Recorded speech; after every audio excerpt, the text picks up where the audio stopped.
Hello friends, welcome back to the channel. So today I wanted to talk about something that is one of the most common questions I get asked by my clients, and that is, how do I meal prep without A, eating the same thing over and over again, and B, without spending hours and hours and hours of my weekend in the kitchen? So there's a couple of different ways that I like to go about this. So my first suggestion is to pick your base that you can do different things with. So for example, make your chicken that you can then pair with different veggies, different rice. You can make burritos with it, that type of a thing, so that you've got your chicken, but then you're not having to make it every single time. Similarly, pasta. If you make whole wheat pasta, you can do different sauces with it throughout the week, things like that. So it's finding a base that you can then manipulate into different things so that you're still eating something different, but you're not having to make a whole different thing every single day. Second thing is portion things out in containers. The reason that this is helpful is because then you're not scrambling to make a certain amount every single day. You're not having to go find it. It's already prepped and in there for you.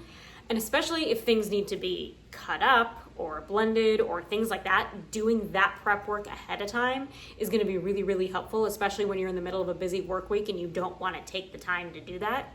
You don't have to worry about it because it's already done for you. And my last big tip is make sure that you're still allowing yourself to have those fun foods, those treat foods, right? Because we still deserve them. We just shouldn't be having them at every single meal, every single day of the week, right? So it's about planning those in. So if you know that you like to go out to eat a couple times a week, pick your days. Pick your days that you like to do that. So maybe that's a Wednesday night and a Saturday night. Great. So then when you're prepping your food, you know how many days worth of food that you need to make.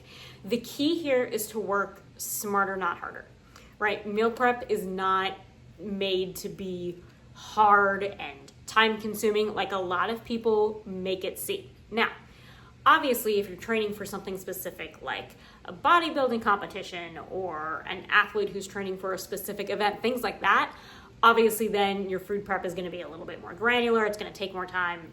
But for the majority of people, they don't need to worry about that. So to recap, number one, pick your base that you can do different things with throughout the week. Number two, get everything portioned out into containers so that it's all ready to go for you. And number three, plan your treat meals so that you know that you can still enjoy them without having to worry about calories or whether or not you worked out or anything like that. Because at the end of the day, food is meant to be enjoyed, and there are so many different ways to do that. So I will be talking more about some of my favorite recipes and things like that in the coming weeks. But when it comes to just your basic food prep, if you have any questions, please drop them in the comments, and I will talk to you guys in the next one. Bye.